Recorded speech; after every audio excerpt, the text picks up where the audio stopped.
Hi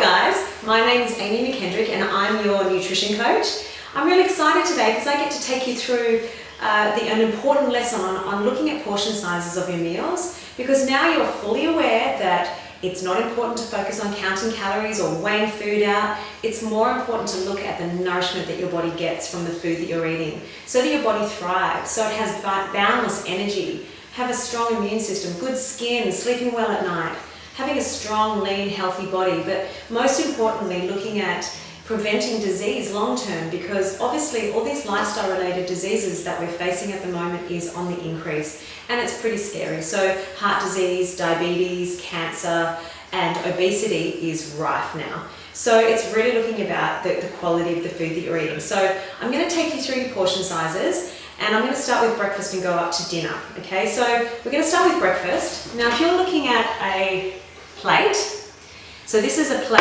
with some sourdough bread, one piece of sourdough bread. This is a really good quality brand, it's called Bill's. I'll show you the packet in a second. And we've got a small tomato here, a quarter of an avocado, and just your one egg. So that's a decent sized breakfast. Now remember, you're eating 3 hours later and 3 hours later again and 3 hours later again. So every 3 hours for 5 meals a day. So you're not going to go hungry, so don't be afraid that you're going to be eating too little food, because every 3 hours you're eating again. So if anything, you're going to be much more satiated because your body's getting what it needs, instead of filling it with empty calories and toxic chemicals from all the crappy food that we're eating these days. Another option is having muesli. Now I like muesli because, especially if it's just oats without the wheat. So Carmen's muesli is a good brand. I take out one big handful. Now whatever fits in my hand is my portion of muesli. But what I do is I add extra protein by adding chia seeds. So I could have put a good sized dessert spoon of chia seeds in there. Now that's not only giving you extra protein, but it's giving you fiber, calcium and omega-3. So it's a beautiful little food that you can add to your meals. Then I would add some strawberries to add some vital live nutrients with all the antioxidants. So that's a few strawberries there as well. And if you want to, you can put a dollop of good quality organic yogurt on top as well, just one spoonful. Now that's breakfast. With your snacks, I tend to look at fruit as a fist size. So a fist size piece of fruit plus a little handful of nuts. Now these are raw, unsalted nuts. And what I do is I take out one big handful. Whatever fits in my hand is my portion for the day. So what I do is I divide up the portion in half. So half the serving would be for one meal, and half the portion would be for the other meal, maybe meal 4 in the day. So you're only having half a handful each meal. I like doing that because then it prevents you from overeating if you're taking your packet to work and then you end up just picking out of the packet and not realizing how much you're actually eating. Now, here's lunch. This is a quinoa salad. This is approximately about 2 fist size worth of salad. It's a really good quality salad because you're getting good quality protein from the quinoa. There's some sunflower seeds in there, a bit of organic feta and lots of vegetables. So 2 good size fist size worth is a good portion there. A little bit more if you want to. Now an afternoon snack would be, a great afternoon snack actually if you want it more vegetable based, is some veggies with some hummus. Now here's 2 fist size worth of vegetables. So basically you're having 2 fist size worth of vegetables every time you have a meal, if it includes vegetables without a grain. So it's about 2 dessert spoons of hummus and then 2 fist size worth of vegetables. So that's a really decent size afternoon snack, and I always look forward to that. Otherwise you can have another piece of fruit with some nuts, or you can have a carrot and some nuts or something like that. Now with dinner, this is my portion of dinner. So if I'm adding a grain, then I would have one big size fist or a bit bigger fist of vegetables. I'd have a smaller fist of the rice, and then a palm size worth of the chicken. So that's basically a portion size. Now if you're not having the rice at all and take that off, then you can have a bigger portion of vegetables if you're taking the rice off. So you would get rid of the rice and you'd have 2 big fist size worth of vegetables and your palm of protein. So basically, when you're looking at a plate, this is what you're looking at. So this is a plate here. Now you have your palm of protein and 2 fists of vegetables. So that would be your portion. If you're adding the grain, the smallest part of the plate is the carbohydrate, which is the brown rice in this case, or it could be quinoa or something like that. 1 big fist of vegetables and your palm of protein. So you really want to limit the amount of grain that you're having, especially throughout the whole day. I will tend to sort of limit that to 1 or 2 meals a day, and the rest is fruits and vegetables. So basically that's it. It's that simple. Just make sure you're listening to your body so that you know that you're getting what your body needs, but also making sure that you're not overeating. Look forward to your meals every 3 hours and enjoy your whole foods. Thank you.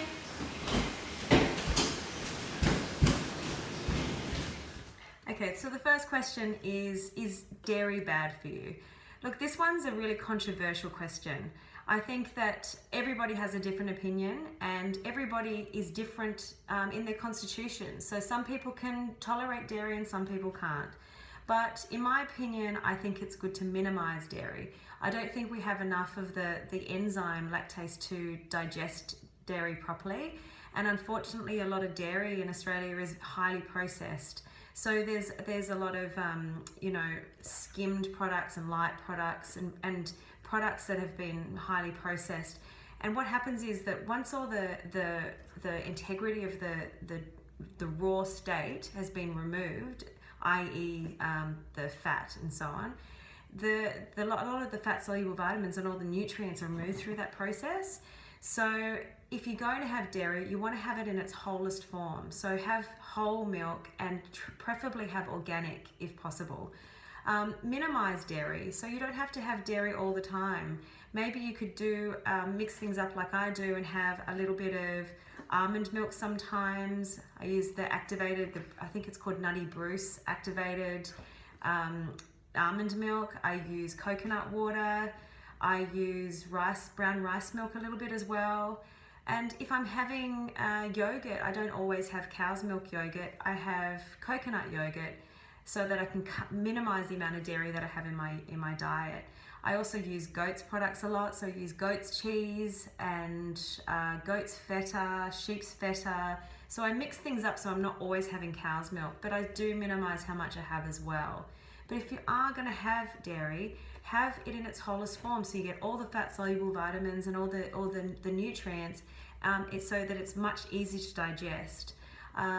So if you are going to have the whole version of it, just have less of it. So if I'm going to have, for instance, a smoothie, I'll have half milk, half water. If I'm going to have the full cream milk, if I'm not going to be having almond milk, so that you're lightening it without it having to go through all those processes. I think that also that people believe that you have to have a lot of dairy to get calcium in your diet, but you don't need to, because a lot of other foods contain calcium as well that's actually really, really bioavailable.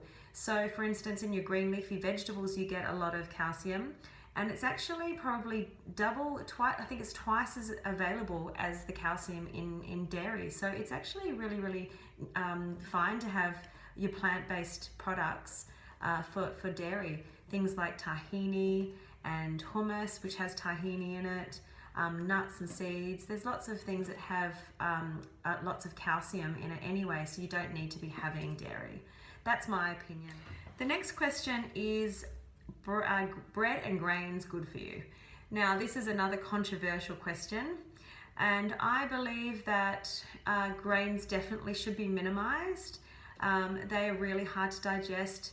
There's a lot of anti-nutrients that are naturally occurring in grains, like phytic acid and oxalic acid, which is really, really hard to digest. It actually binds with minerals and renders them inactive, so it can actually wreak havoc in your digestive tract. But also, I guess, in most grains like wheat, barley, oats, and rye, there's also a high gluten content. Now, gluten is also really indigestible if it's not prepared in the right way. So if I recommend to have grains to my clients, then I would suggest them have grains that have been fermented in some way or prepared in the right way. So sourdough breads, which have been fermented for up to 18 hours, is a really good way to have wheat or have rye or any of your other grains, because it's been fermented. Now that fermentation process actually helps to break down the gluten and makes the gluten become pre-digested. So the actual gluten, which is a toxin in our gut, also basically becomes pre-digested through that fermentation process. So it actually becomes a usable protein instead of that toxin in the gut, which really affects our digestive systems. So it's fine to have grains, but just minimize how many grains you have and have it in the right way. Another thing that I suggest to my clients, instead of having cereals, your store-bought cereals, which are really bad for us. I don't think that any cereals really should have been created. I think that going back to traditional eating, how we used to eat, for instance, oats. The Scots used to soak their oats for a long period of time and let them sit on the bench out of the fridge, and through that fermentation process that's happening there, that slow preparing, that helps to pre-digest the gluten. So if I recommend to have porridge or cereal to my clients, they make up their own and put really good quality raw grains in there and nuts and seeds, and make it really, really balanced instead of just having grains, soaking it overnight or for 8 hours or so. And that way you're preparing the seeds and the nuts and the grains so they become more digestible.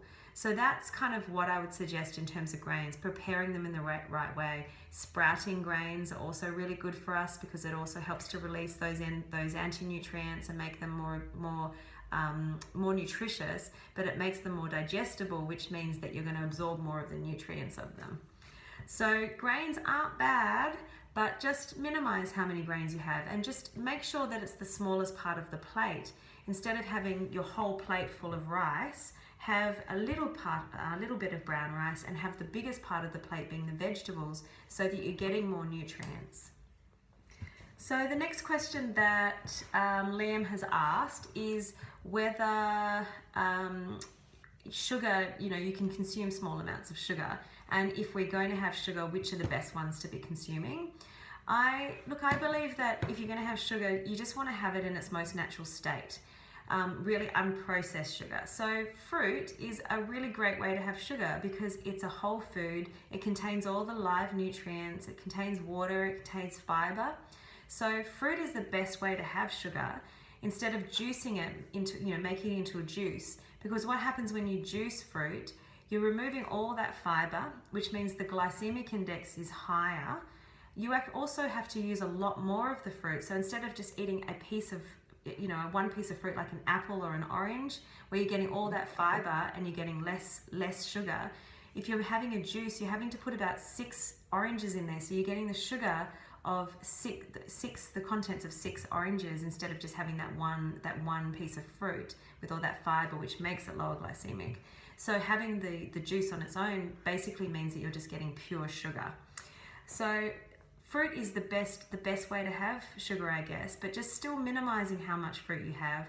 The recommendations from the Australian government is to have 5 servings of vegetables a day and 2 servings of fruit. And the reason why they say to have more vegetables is because obviously fruit contains more sugar. So I'd say, 2 pieces of fruit a day is fine if you're just wanting to maintain weight or lose weight.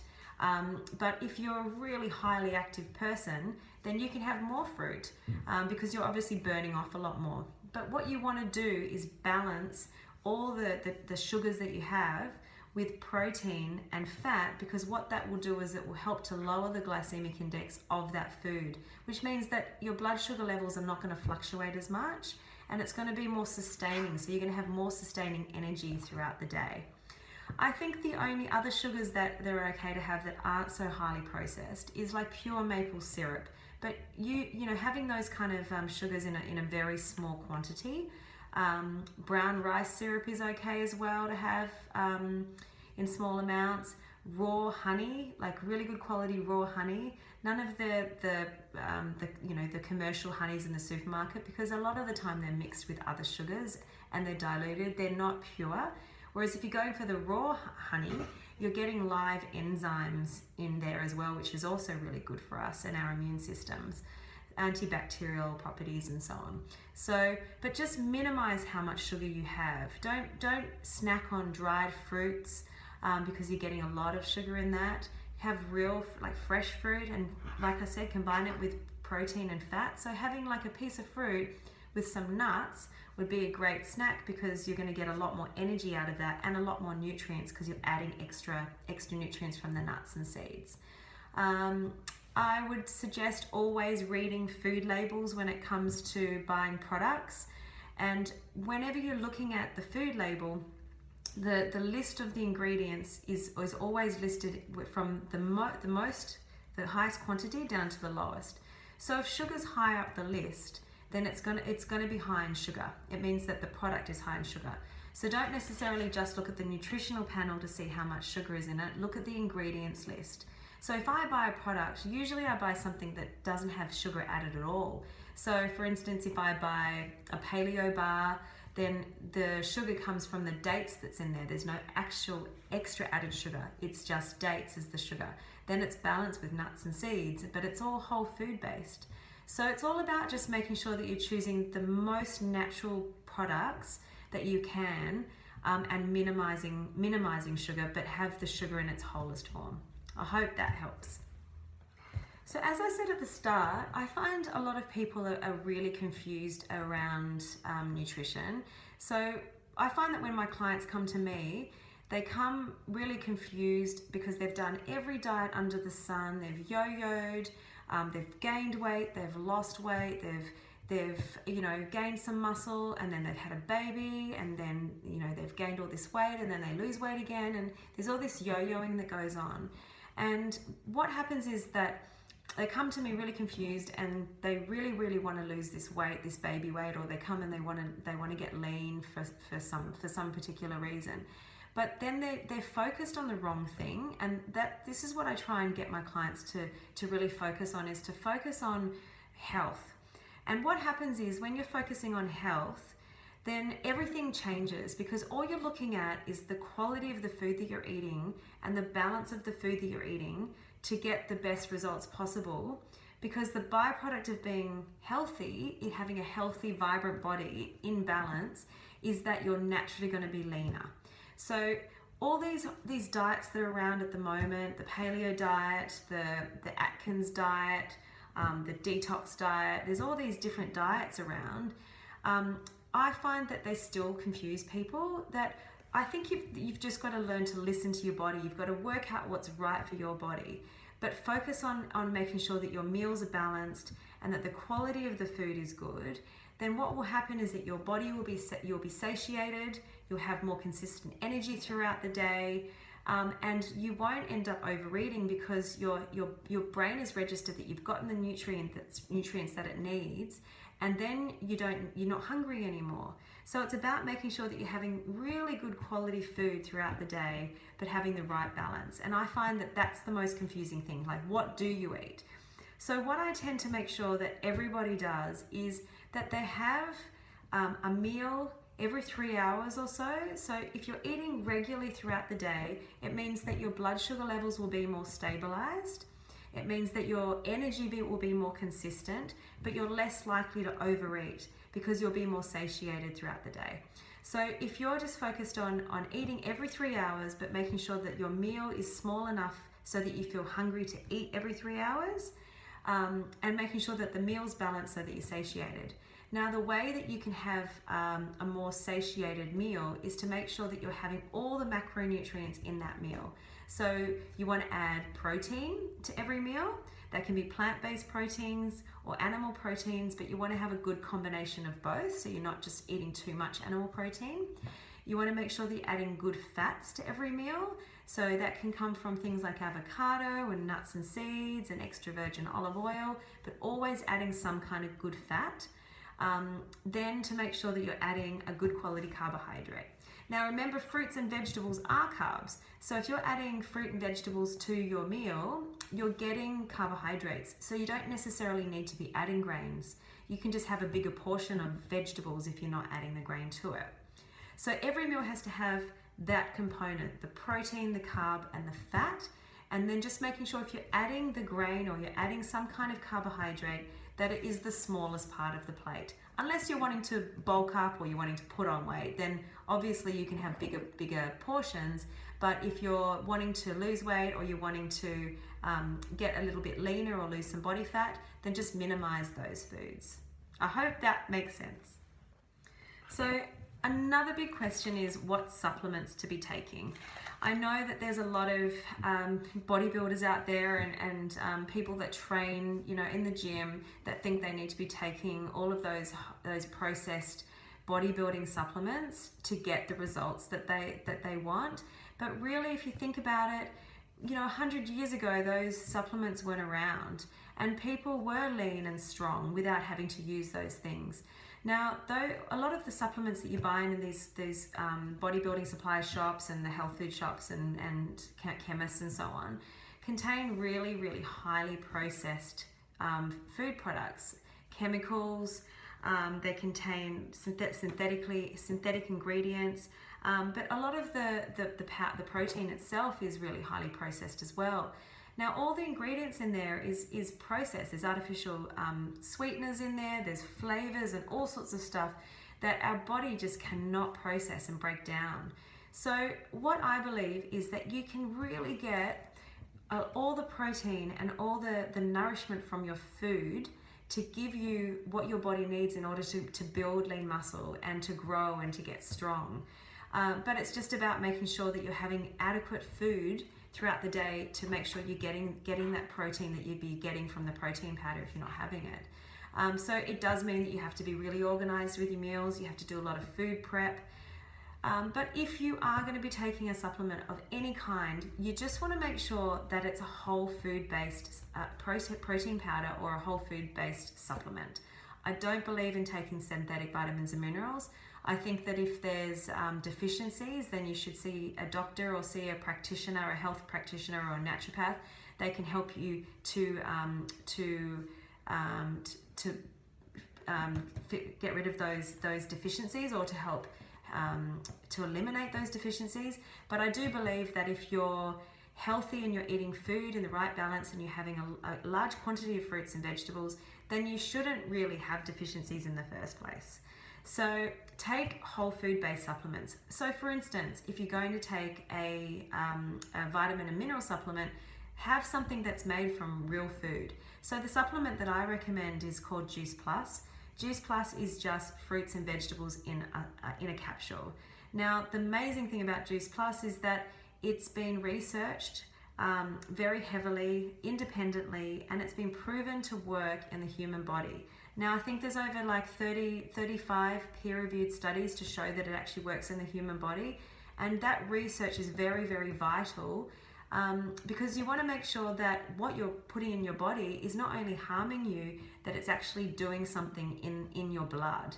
And Juice Plus is proven to do that, and that's why I recommend Juice Plus.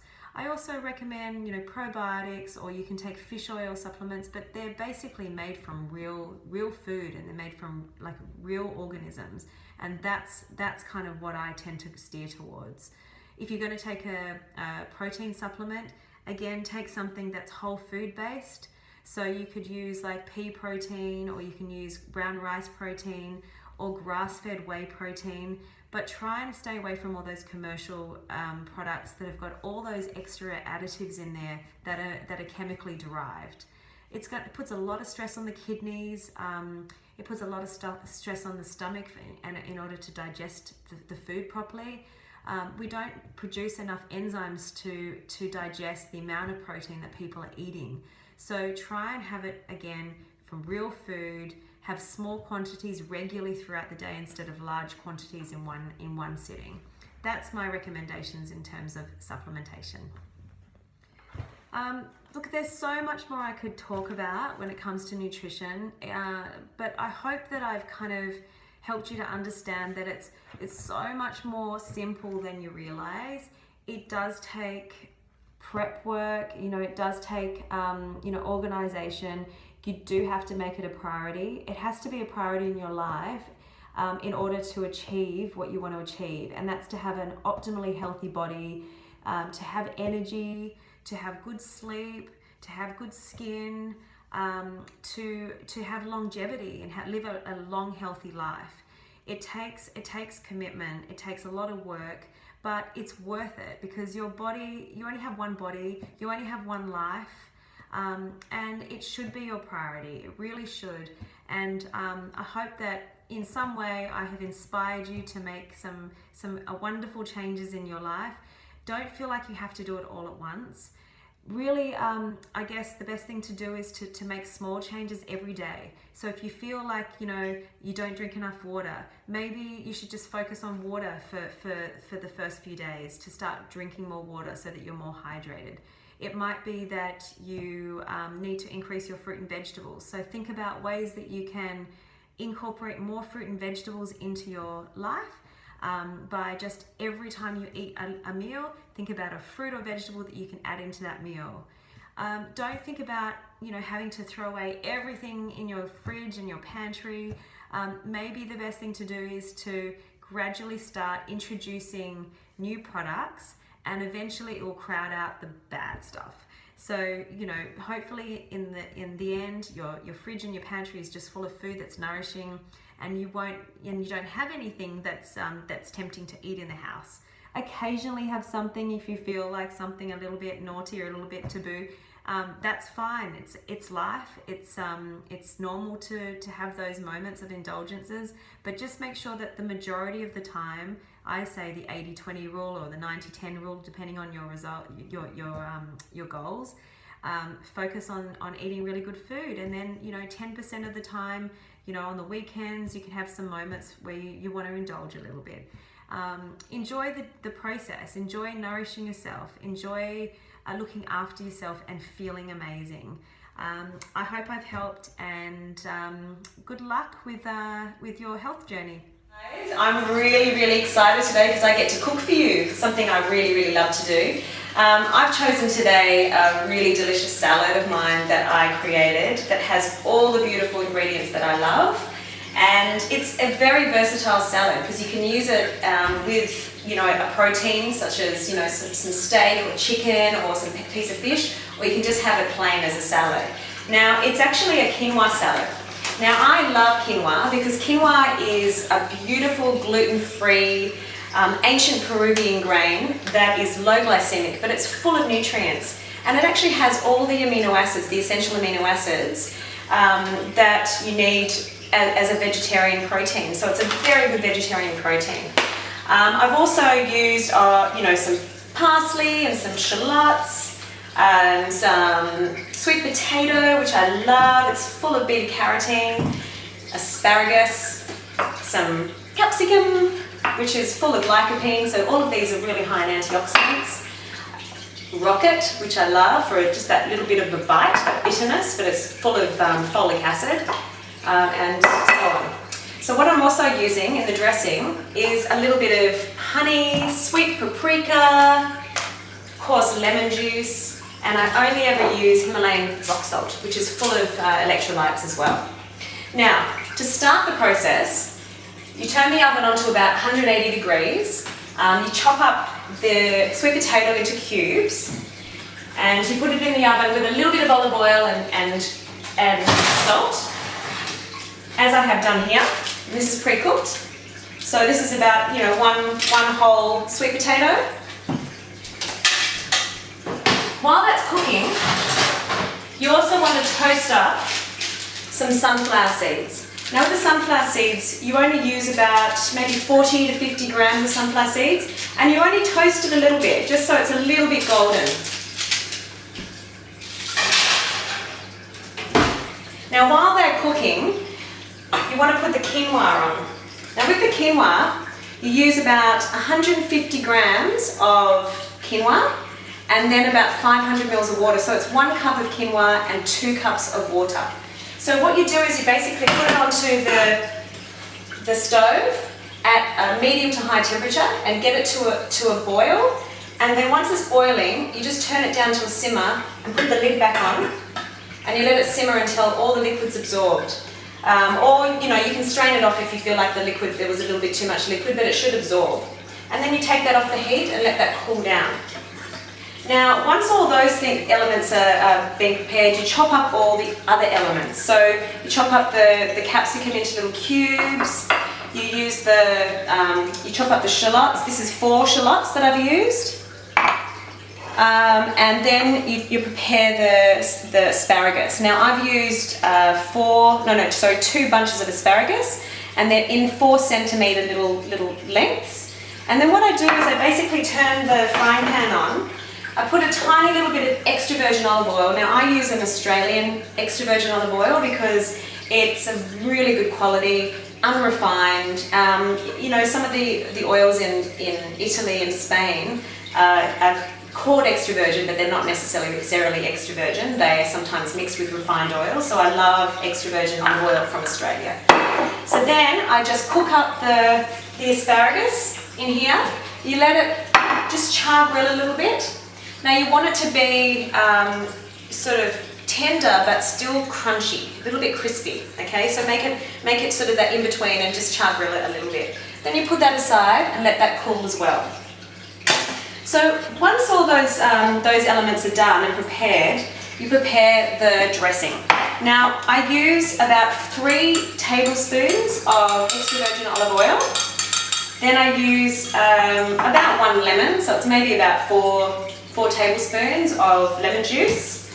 I use 2 teaspoons of organic honey, 2 teaspoons of paprika, and then I put a bit of Himalayan rock salt and some cracked pepper. Then you just basically whisk that till it's all combined, ready to pour over our beautiful salad. Now I've also chopped up maybe about 75 grams of organic feta. So I've used organic feta here, and that's a beautiful type of feta. Actually, you can get that from the supermarket. So what you do is basically combine it all together. So you put it all into the bowl, the quinoa into the bowl.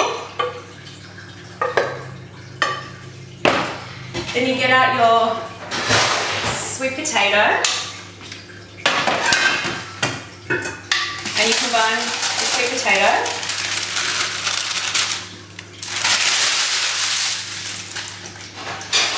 And then you put your sunflower seeds in as well.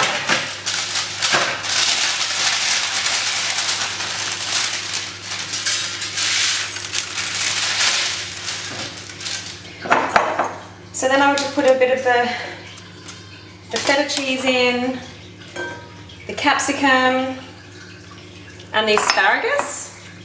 And I'm just going to combine all those together now.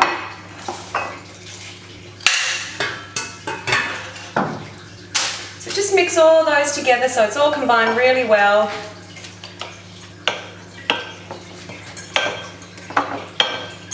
Like that. And then you add the shallots and the parsley, it's continental parsley, and then mix that through.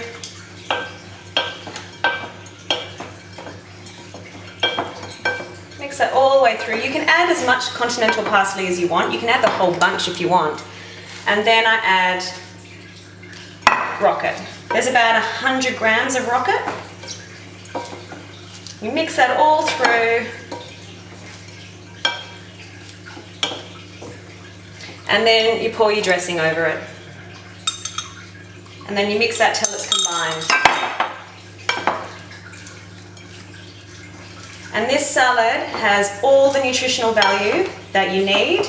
It's also very, very high in antioxidants because I've used all the different colours of the rainbow, and the dressing is also full of nutrients and lots of flavour with the sweet paprika. So basically that's it. My quinoa, asparagus, sweet potato and feta salad. I hope you enjoy it.